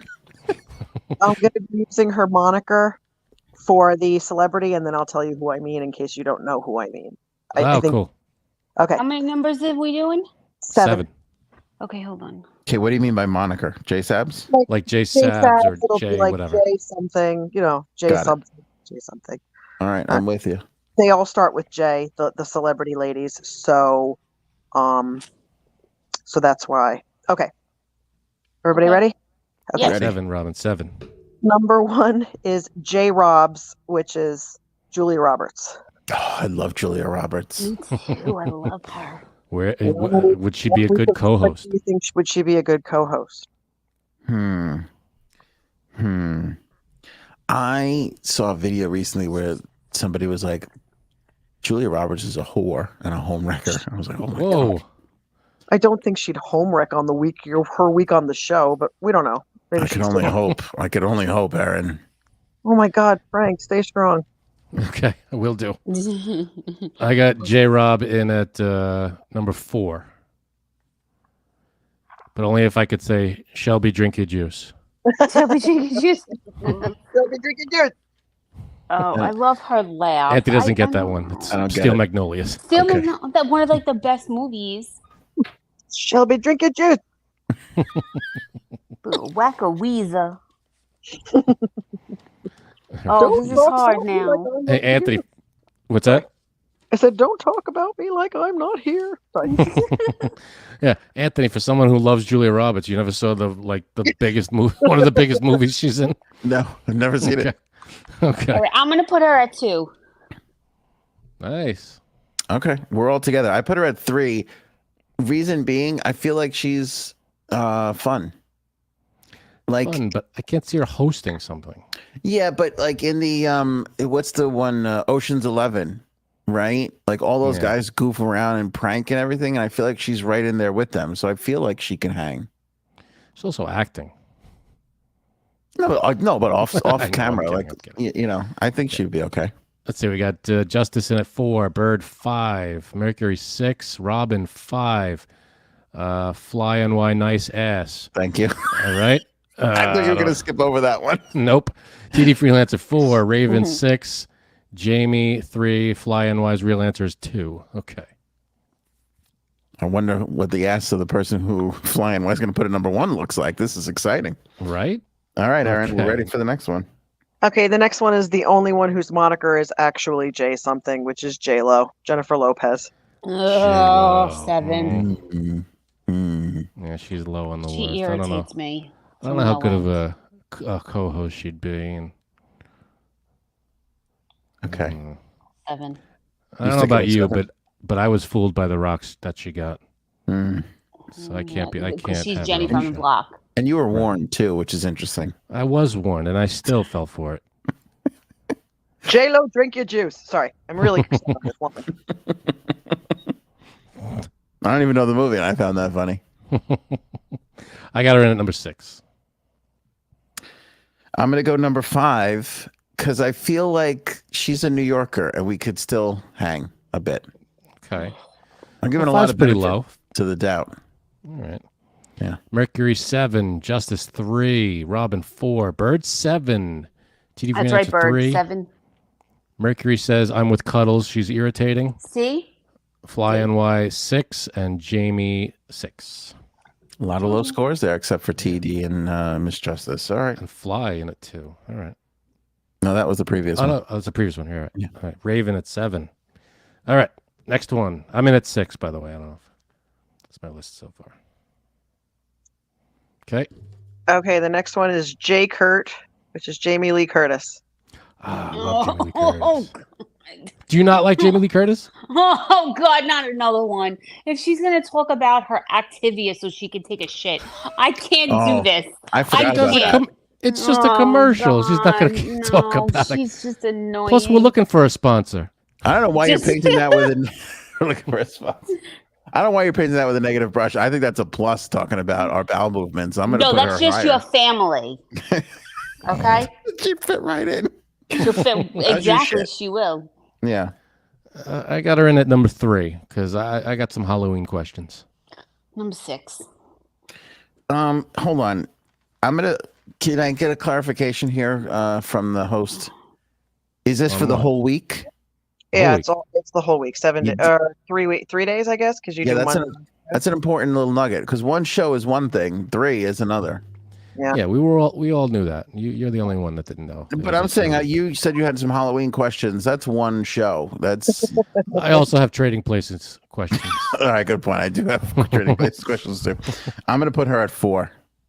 And True Lies questions. That was the movie I was thinking of. That's it. I was just gonna ask.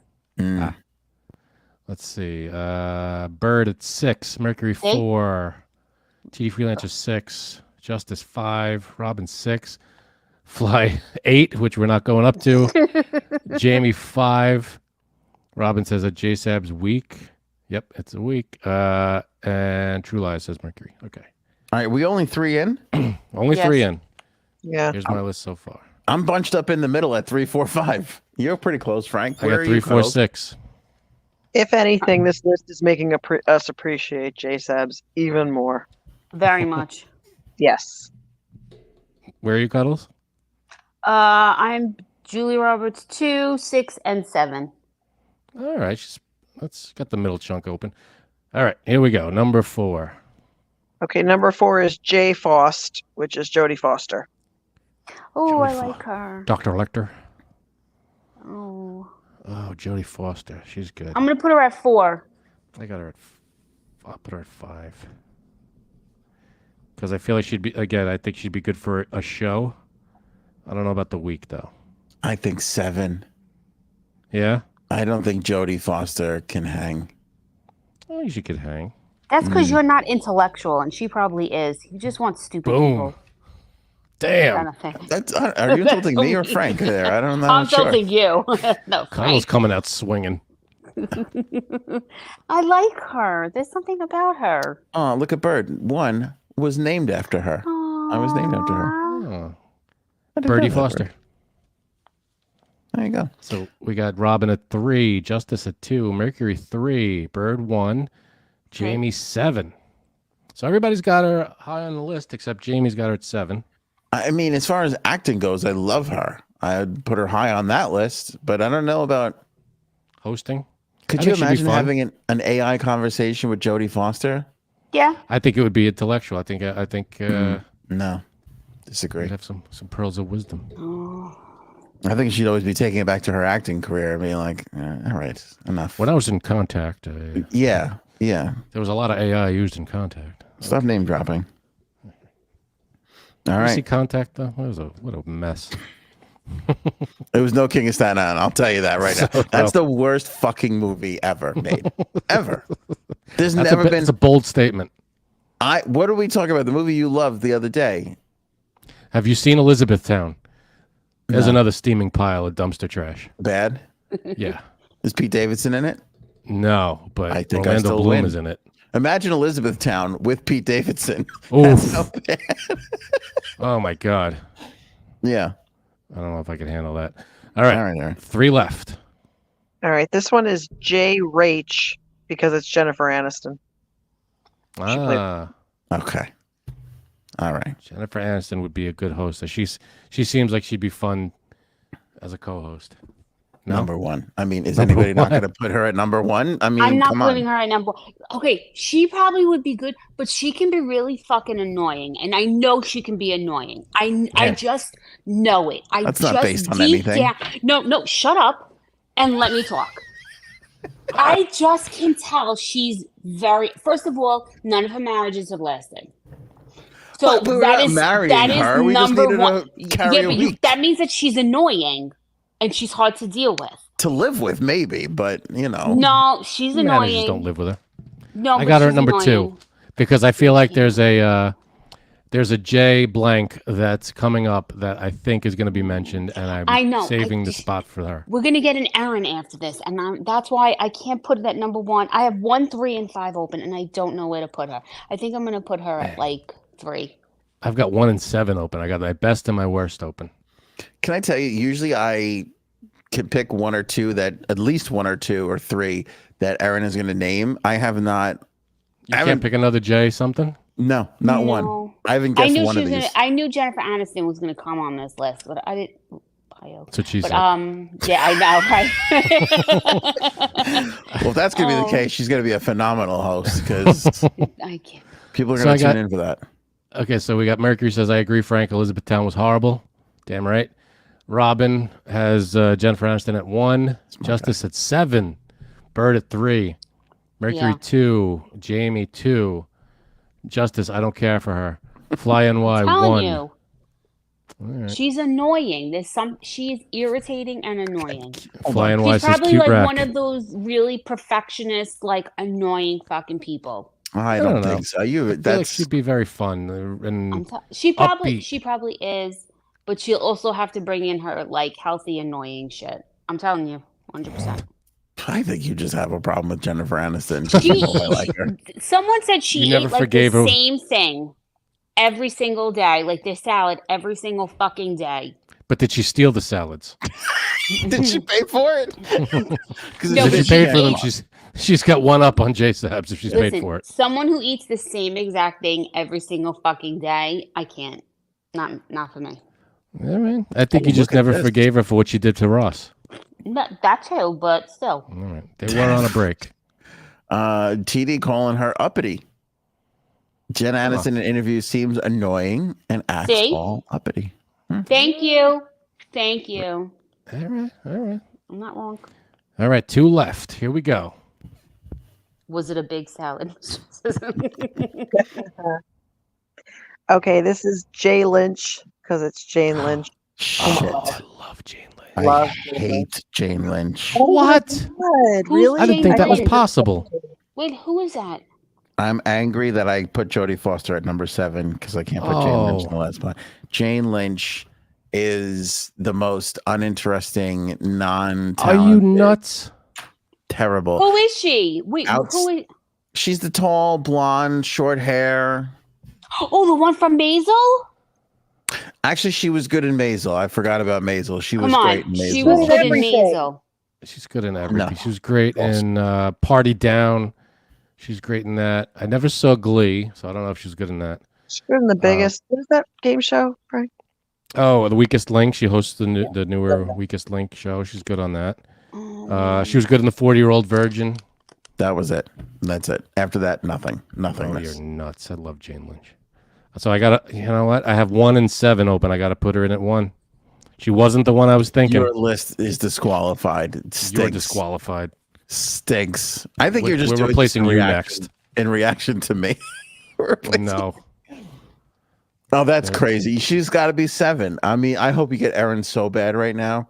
I'm going to get I her put in. her at 5. I know it. I put her at 5. Something's good is coming. I know it. If the one I'm thinking of is going to come out next, then I'm getting Erin right now. But I can't put Jane Lynch at 7 because she's too awesome.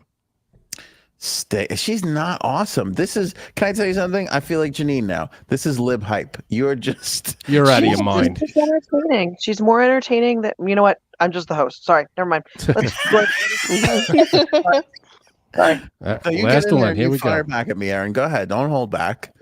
I just find her in everything that she's in. I mean, I didn't really watch Glee, which is weird because it's the thing she's most famous for. But I just find her. She's somebody I'd like to meet in real life, which is something I can't say about everyone on this list. Who's ready for 7? I'm Here we ready. go. Me. Okay. Number 7 is Jennifer Love Sabs. I think we know who that is. It's Jennifer Love Hewitt. Oh, I Jennifer like Love. her.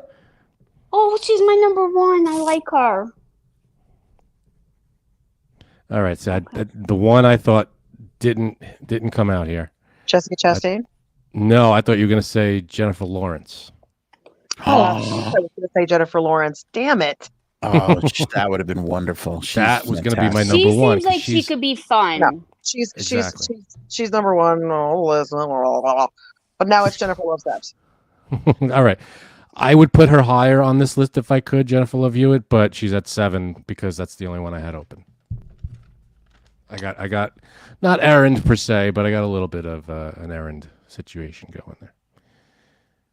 Okay, you'd rather have Jane Lynch in for a week than Jamie Lynn Curtis. Let me tell you something. Your list. First of all, it's Jamie Lee Curtis. There is It's no Jamie such Lee Curtis. person. What?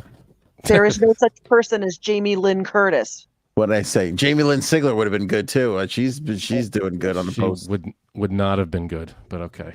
My list stinks too. This was a massacre. This was What's like mine. what's number 1? um Oh, Rachel. Okay, Jennifer Aniston. Jennifer Aniston. Yeah, the only things I had open were 1 and 7, and I couldn't put Jane Lynch at 7, so I had to make her number 1.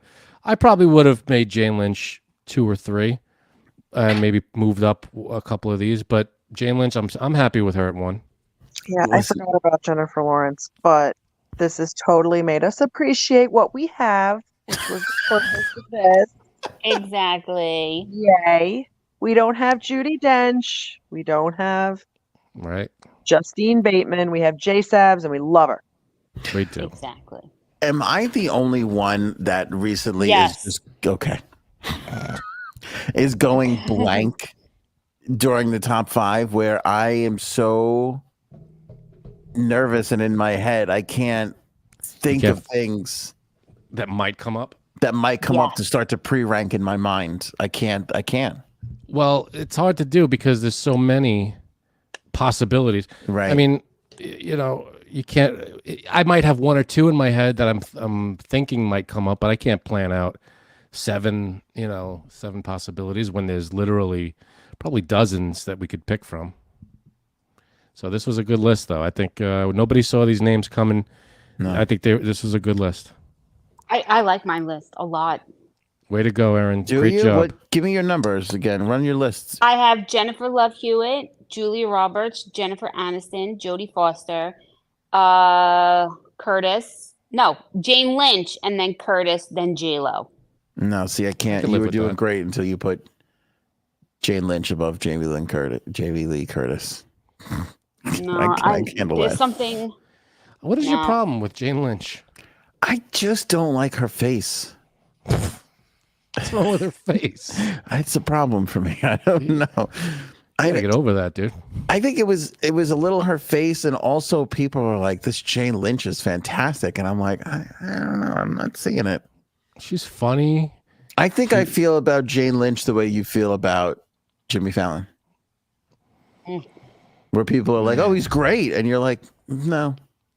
He's another one that annoys me. But Jane Lynch could be off the cuff funny. Jimmy Fallon cannot. I've yet to see that though. I've not seen Jane Lynch be. And then she hosted the game show. I don't know. I guess you guys enjoyed that. That annoys me. Like when Alec Baldwin hosted a game show, I'm like, what the fuck are you doing? Like all Jimmy Fallon does is host a game show. Exactly. That's his whole thing. He has people smashing eggs on their heads. I mean, that's all he does. Do you think we're rebounding from that though? Because there was a time where at late night it was like all we need to do is concentrate on segments that can go viral, and that's all we're gonna do. That's what he's doing. He takes these little bites. They all were. I feel like, are we backing off of that now a little bit? I feel like we might be a little bit. I think maybe a little. I don't think they all were. I mean, Colbert. The only thing from his show that is a bite would be the opening monologue. Everything else is interviews, just like the old format. Colbert made me laugh really hard the other day, and I almost sent you the clip because I like him the least out of all of them. Oh, I think he's up there. I think he's really good. Him and Seth Meyers, I think, are really good. Lib. They're all libs. That's true. Every night show, late night show host is a lib. That's true because Republicans aren't funny. I'm sorry, but. There's not. Don't be like Jamie Waters. No, that guy fucking sucks. I don't even know who you were gonna say. Jamie who? Jamie Waters. Is his name Jamie? I don't even know. Waters, the guy on Fox. I don't know who that is. It's Jamie Lynn Waters. No. I'm popping off. Everyone have a good weekend. Everyone drink their juice. Yeah, remember to drink your juice. Thank you, Erin. Another good blind top 5. She's got to do that for the rest of us, though. There's got to be you and me got to be replaced. Yeah, that's true. Do I get to vote? Like, I get to participate in who I would want to replace me? Yeah, all right, this is what we have to do. Tell Erin she has to send this. It's kind of unfair because she's going to see them all, but that's okay. She's got to send it in the chat to Janine so Janine can rank them on who she would want her replacement to be, because I would like to see that list. That'd be a good list to see. I think I would actually more like to see that list with hers knowing everything. Yeah. Because then she could think about each one. Yeah. Yeah, that I would like to see. Very good. Remember, if you like Erin's writing and her wit and everything she comes up with, you'll like Oval, the book. Available on Amazon. Link in the description below. Yes, get Amazon and link in the description. Did you say that part? I may have. You could say it again. I wasn't paying attention. But link in the description below. Get Oval on Amazon. That's it for us. We will catch you guys on Monday. Show me potato salad. Maybe we should go now. Go ahead.